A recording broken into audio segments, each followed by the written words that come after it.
There have been a lot of articles written online, on the TV news, and also in newspapers recently about expected price drops and the effect of the coronavirus lockdown situation on house prices and demand overall in the UK. And it's fair to say that the majority of estate agents are pretty nervous right now. And that seems to be feeding into this cycle of nervousness automatically is going to lead to big price drops.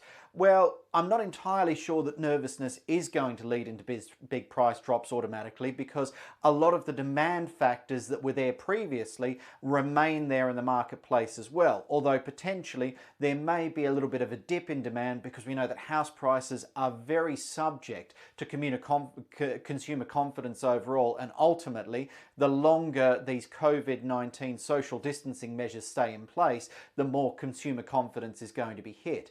That said, there have been some great reports from some of the leaders in the industry predicting drops of potentially somewhere between 5%, maybe up to 13%, relatively short term. A lot of the expert commentators seem to be predicting a recovery by the end of the year. One of the other things that's come out this week is some research that's looked at what's happened to house prices in the last 3 major recessions in the UK. Now, the interesting thing in that is they've looked at 2 different factors. They've looked at house prices overall in the recession, and then for the 5 years immediately post-recession. They've also looked at house repossessions over that period of time as well. And there are some interesting findings from there. So if we look at the recessions in the 1980s, the recession in the 1980s, we saw absolutely no drop in house prices whatsoever. In fact, house prices continued to rise throughout that period, although repossessions went up quite significantly. The 90s recession as well, similar thing. We saw a small drop in house prices, 1.4% during that period of time, but repossessions went up significantly during that period. Now, the only recession that we've had of recent times, which was directly caused by the housing market, or more accurately by very reckless lending policies worldwide in relation to the housing market, was the 2008-2009 recession. And that did come with a big price drop. But we've got to remember the difference about that recession to the earlier recessions was it was caused almost entirely by an overinflated housing market.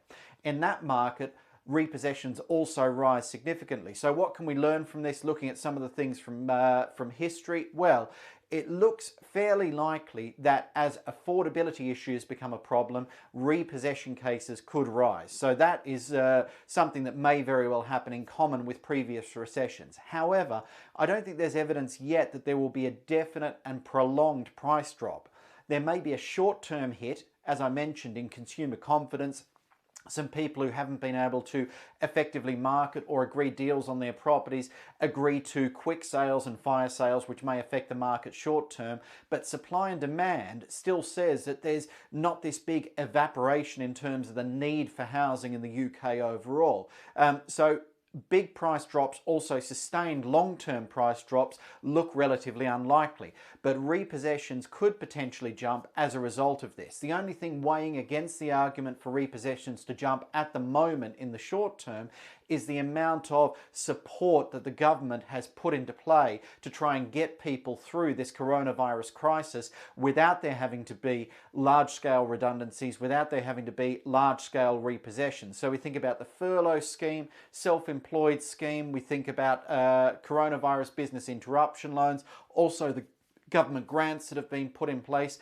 All of these things are designed to kind of head off an economic apocalypse. And at this stage, with things kind of churning over, it doesn't look too disastrous right now, although the problem is going to come. The longer lockdown stays in place, the more pressure there is in consumer sentiment, but also the more pressure there is on government and whether they can afford to continue this current level of support for the long term.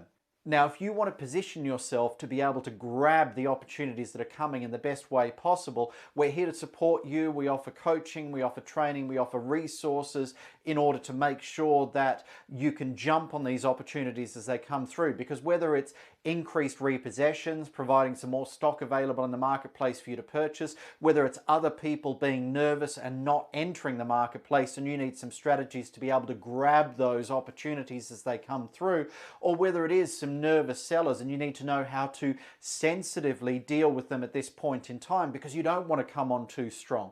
You don't want to be seen as a vulture kind of profiting on people's misery, but there are some people that we genuinely can help at this time if we approach them in the right way. So if we can help you, we are here to support you. Please just get in touch.